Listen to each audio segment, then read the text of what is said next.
La historia no contada. Programa de investigación y divulgación histórica.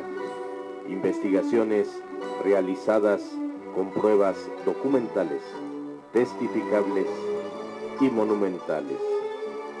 La historia que no está escrita en los libros oficiales. La historia no contada. Bienvenidos. Amigos, amigas, gracias por el favor de su atención en una emisión más de su programa La Historia No Contada. Quiero darles la bienvenida a las nuevas suscripciones. Poco a poquito el canal va creciendo, poco a poquito hay gente que va entendiendo el sentido de la explicación de la historia que se da en este programa, todo sustentado obviamente, que no es fusil del fusil, que no es refrito del refrito. En algunos comentarios que he llegado a realizar para otros programas, pues yo no sé si sean seguidores, paleros, chayoteros, no lo sé, pero luego se me ponen muy al brinco y que dame las fuentes y que casi de dónde lo sacaste. Pues mejor pregúntale al que lo dijo, por eso se le hace la observación, ¿no? Así de fácil. ¿Dónde está? Hay gente en este medio que no es historiador académico y sin embargo se dedica a hablar de historia. Yo no digo que esté mal que les guste la historia, sí, pero tampoco te la quieras dar del sabedor y conocedor de la historia, o otros que salen hasta en radio, hay varios, porque son amigos del amigo, y que salen hasta en radio y que mencionan, te platican la historia a su manera. Y entonces, bueno, pues como a veces, desgraciadamente, y con todo respeto lo digo, hay mucho borrego, pues mientras les hable el pastor, pues ahí están, ¿verdad? Con las orejitas bajas, oyendo al cuate que nos habla de historia, porque nos da flojera leer. El mexicano es muy flojo para leer, no todos, pero la mayoría. Y más las generaciones de hoy en día dan tristeza del cómo leen, del cómo escriben. Jóvenes de educación media y media superior, ya no digamos superior, bueno, ahora se la pasan en huelgas, ¿no? Pero, o sea, ¿dónde vamos a llegar? De verdad, quieren gente estúpida, quieren gente... Miren, muchos criticaron a este periodista, a Carlos Loré de Mola, por esa situación que hizo de un video, una película de la mala educación. Mucho de lo que ahí se refleja, de lo que hablan los alumnos, es cierto, y se está viviendo hoy en día. Entonces, y se los puedo decir yo, que desde muy temprana edad empecé a dar clases. Toda mi vida he sido maestro en diferentes niveles, hasta llegar a posgrado. Y sin embargo, cuando ves a alguien preparado, cuando ves a alguien que puedes entablar una comunicación pensante, te da gusto. Y dijeras tú, ojalá así fuera todo mundo, pero desgraciadamente no. Algunos no han tenido la oportunidad de estudiar, algunos se les ha negado, desde los mismos padres, no, te vas a trabajar, no estudies. ¿Para qué estudies mientras sepas hacer las cuentas básicas? Porque tuve compañeras así que trabajaban en un mercado, terminaron la primaria, ya no siguieron la secundaria, se fueron a atender el puesto de los papás. Y luego hasta me daba tristeza verlas ya amargadas, avejentadas, y teniendo ganas de estudiar. Y esto no es de ahorita, viene desde las épocas, si no es que antes de Juárez, desde Juárez, vámonos a poner una marca, por decirlo así. Recuerden que hice la breve historia de la educación en México, un librito que se publicó, un libro de bolsillo se llama, y que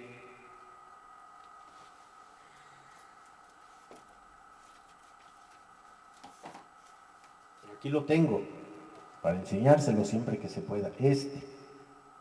Aquí habla precisamente por siglo, desde la época de los prehispánicos hasta Ernesto Zedillo.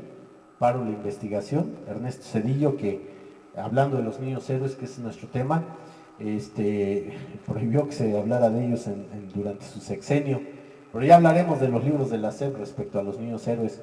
Entonces, pues bueno, ya continuamos. Entonces, quiero nuevamente repetir, darles la bienvenida a los nuevos suscriptores. Quiero agradecer nuevamente la generosidad que ha tenido para conmigo y para con este programa el señor licenciado de allá de Monterrey. Licenciado, sabe que cuenta conmigo para todo lo que necesite en apoyo de la historia y que se den las cosas como se piensan, como se creen pensados los resultados. Va a ver que Dios mediante así será, y estoy con usted en las buenas y en las malas.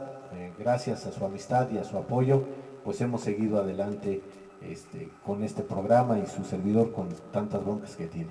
Bueno, pues amigos, amigas, entrando a materia, la pregunta es que siempre me han hecho y que yo también en su momento le hice al director del Castillo de Chapultepec, al director del Museo Nacional de Historia, que el Castillo de Chapultepec es ahí su sede. Así se la solté. ¿Existieron los niños héroes? Y bueno, este programa así se llama.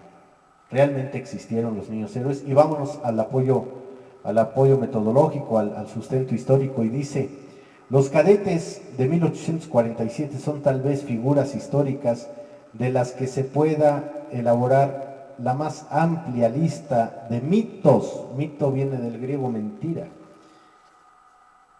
que corren de boca en boca sin evidencia en alguna conversación o clase de historia o contenidos en medios electrónicos. Suelen hallarse estas historias míticas. Otra vez regresa la mentira.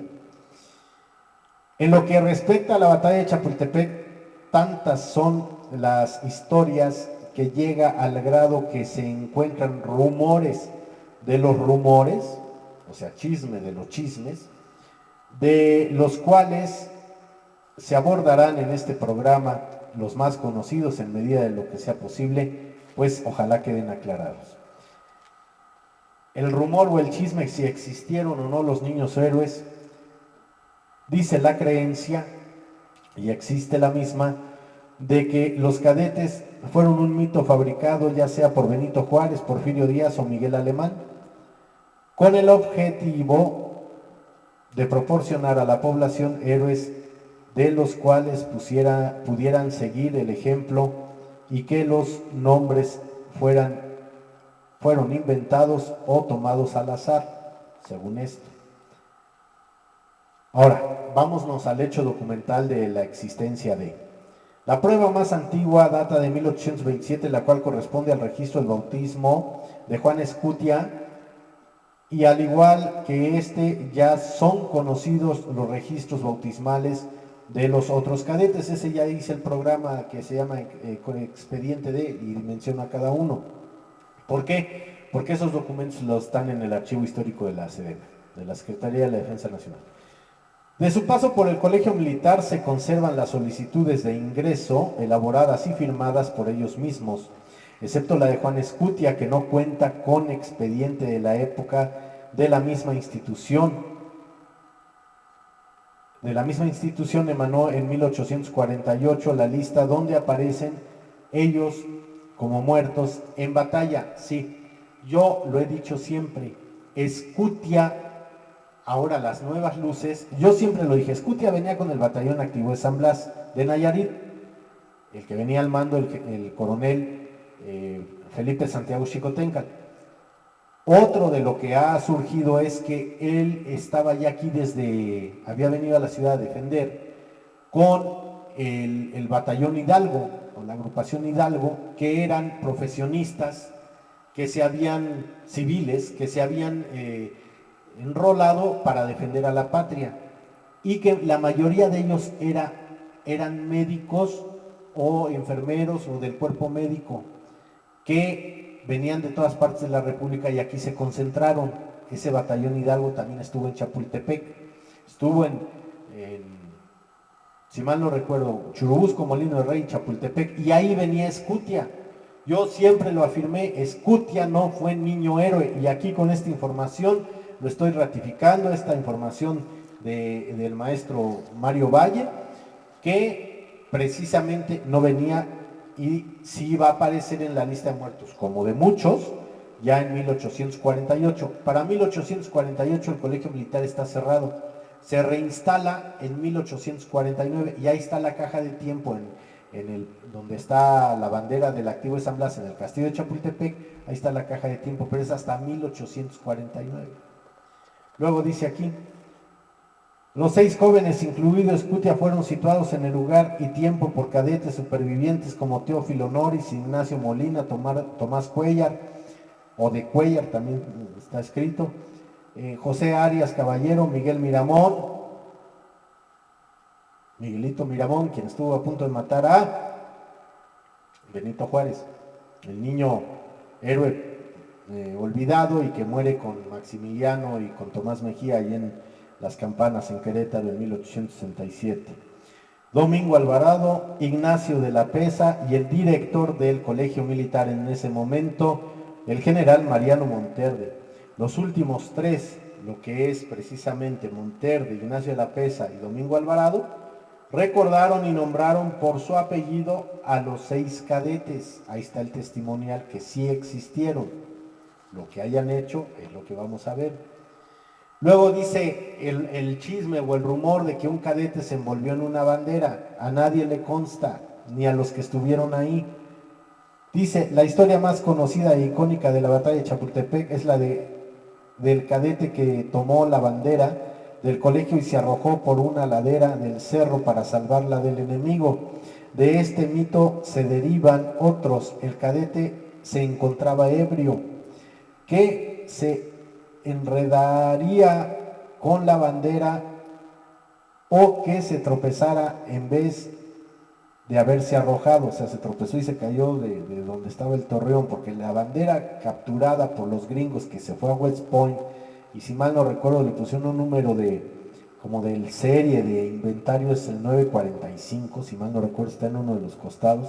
La bandera que regresan ya regresa, no sé si se la llevarían así, pero el hecho de que la regresan a López Portillo en su sexenio, igual en un aniversario de los Niños Héroes, y nada más viene el verde y el blanco. El rojo ya no existe, el campo rojo ya no existe, el águila ya no existe, no eran bordadas, esas eran pintadas al óleo en ese momento, entonces pues aguantaban muy poquito y era una bandera de intemperie, o sea, estaba afuera, exhibida, estaba en el Caballero Alto. Entonces, bueno, y luego dice aquí: actualmente se le atribuye dicha acción a Juan Escutia. Anterior a él, o sea, años atrás, sería protagonizada por Vicente Suárez, que fue el que según se enredó en la bandera en épocas pasadas, generaciones pasadas, salvando la bandera del batallón de San Blas. Sí, pero aquí hay una cosa: la del activo de San Blas no cae, porque se lo hubieran llevado de México, no cae en manos de los gringos. Se la llevan con todo y todo. Y digo con todo y todo, quiere decir con los 20 que quedaron, que bajan el cuerpo de Xicotenca a la parroquia de San Miguel Chapultepec, y ahí él va a morir. Pero como entra en hipotermia y pasa un rato en la trinchera, la bandera del activo de San Blas cubre el cuerpo, lo arropa. Por eso esa bandera, cuando se le hacen los estudios del entramado del tejido, aparece sangre, y era sangre de Xicotenca, porque recibe 14 balazos norteamericanos, y aún así salió con la espada desenvainada y se aventó como a 4 más gringos. Les daba miedo acercarse a él porque parecía, decían, una fiera, y por eso lo abaten a balazos.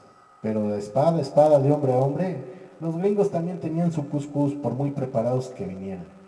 Bueno, aquí el hecho es que ningún niño o ningún héroe o ningún cadete se arrojó con la bandera. El único testimonio conocido es el de Teófilo Noris, entrevistado por Genaro Estrada. Teófilo Noris fue un superviviente al asalto al castillo de Chapultepec, y Genaro Estrada le hace una entrevista en 1908 para el diario El Imparcial. Para ese momento Noris era el último de los cadetes que combatieron en Chapultepec, que quedaba con vida, porque aunque ya hay otros documentos donde dice el último, y el último de los que entrevistan, no tanto era el último. Lo que pasa es que Teófilo Noris no iba a los festejos de Chapultepec, de los Niños Héroes, no iba, por eso no sabían de él. Cuando se presenta y se identifica en alguno de ellos, sobre todo el de 1908, bueno, pues es ahí donde dicen: ah, este es el último. pero pues porque él guardó el anonimato, nomás no le gustaba ir, bueno, pues muy respetado. Pero cuando lo entrevista, dice precisamente Norris, Teófilo dice, el episodio del alumno que envuelto en la bandera con ella, eso es solamente fábula. El establecimiento no tenía más bandera que la que está izada en el mirador y que permaneció ahí hasta el último momento. Pero los alumnos no teníamos ningún estandarte ni abanderado. Por consiguiente, es muy bello ese episodio en realidad, pero no se verificó. La información proporcionada por Norris es contundente. La escena del cadete arrojándose con la bandera no sucedió y por lo tanto tampoco sus derivadas. No hubo cadete enredado que se tropieza o estuviera en estado de ebriedad envuelto en la bandera. Una vez aclarado por un alumno partícipe y testigo de que la historia de la caída no ocurrió, podemos ver las fuentes que ayudaron a esparcir el rumor. Pues sí, son muchas a lo largo de los años y pues para darle ese sentido de heroísmo. Y para ello está precisamente una versión del New York Times de 1947, cuando se hace el festejo del centenario de la gesta heroica de Chapultepec de 1847. Dice, para el centenario de la batalla, el presidente de los Estados Unidos, Harry S. Truman, visitó a México. Al respecto, el diario The New York Times publicó 2 artículos donde son varios cadetes que protagonizan la escena. El primer artículo es del 6 de marzo de 1947, que se llama Mr. Truman at Chapultepec 1947. Afirmaría que los cadetes del colegio militar se arrojaron por sí mismos al precipicio, muriendo todos ellos, y los últimos 7, rehusando la rendición, se habrían suicidado. O sea, se aventaron al vacío, como lo hicieron las gentes civiles en Vietnam, pero es otra historia. El segundo artículo del 14 de septiembre de 1947, West Pointers in México 1947, West Pointers, o sea, los egresados de la West Point en México en 1947, el artículo dice, más breve, describiendo los honores que recibieron los niños héroes de parte de los grupos de cadetes de 12 países, afirma que los cadetes se arrojaron con tal de no rendirse a las tropas de Estados Unidos. Sobre el primer artículo publicado por el New York Times el 25 de marzo de 1947, Charles Winslow Eliot, el mayor del ejército norteamericano, le remitió una carta, Letters to the Times 1947, o sea 1947, en la cual señala que el editor del diario fue mal informado sobre los hechos que fueron publicados anteriormente y que tales afirmaciones sobre el suicidio de los cadetes eran ficción. Ahora hay la versión de este periodista, escritor, historiador Vito Alessio Robles, que dice del 8 de septiembre de 1919, que escribe con el seudónimo de Tobías O. Soler. Vito Alessio Robles publicó un artículo en el Heraldo de México describiendo las actividades del Colegio Militar en la víspera de la celebración de la defensa del castillo. Alessio Robles describe una conversación que lleva a cabo acerca del lugar de la muerte del teniente Juan de la Barrera, la forma en que combatió y murió Agustín Melgar, y al llegar el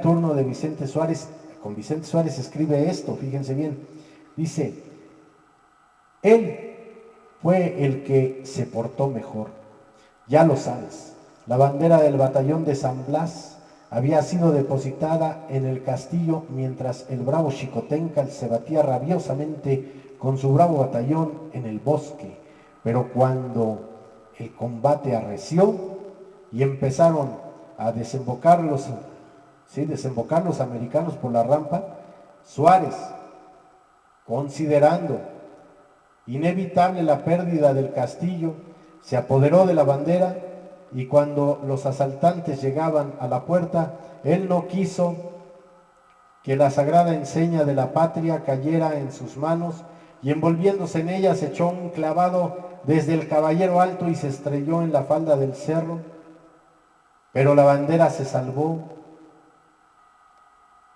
en caer en poder de los gringos, pues fue recogida por un oficial del batallón de San Blas. Esto lo dice, según Vito Alessio Robles. Pero a ver, aquí queda una reflexión. El Caballero Alto se hace de 1842 a 1843, de su construcción duró un año. Es una torre mayor, es una torre que sirve para vigía. Ha tenido varias funciones, desde capilla, oratorio, todo lo que ustedes quieran. Bueno, yo, de verdad, y no es menospreciar a los héroes de la patria, pero seamos realistas. Quienes han estado en el castillo de Chapultepec, quienes han estado en el Alcázar, donde hay un jardín aéreo que Maximiliano crea.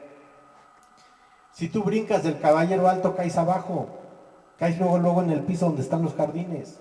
Sí, a lo mejor te matas porque son 9 metros de altura, pero de ahí volar hasta las faldas del cerro, por el lado que quieras, está el barandal del aterzonado del barandal de la azotea. No, de plano, solo que la agarraras de parapente la bandera y el aire te aventara. Pero no hay manera de que te caigas a las faldas del cerro. Entonces Vito Alessio Robles, no, y luego quien hace la entrevista o la publicación en Soler de 1919 en la página 9, pues no, tampoco, están mal, y pues la gente, todo se lo cree. Ahora, es importante recalcar que Vito Alessio Robles no estuvo presente en la batalla de Chapultepec en 1847, ya que no fue contemporáneo, no identificó a las personas que llevan a cabo la conversación y el artículo se publicaría, que les acabo de leer, 72 años después de la batalla, o sea, ya perdida mucha memoria. Este episodio contrasta con el testimonio de José Tomás de Cuéllar, quien fuera el último en ver con vida a Vicente Suárez.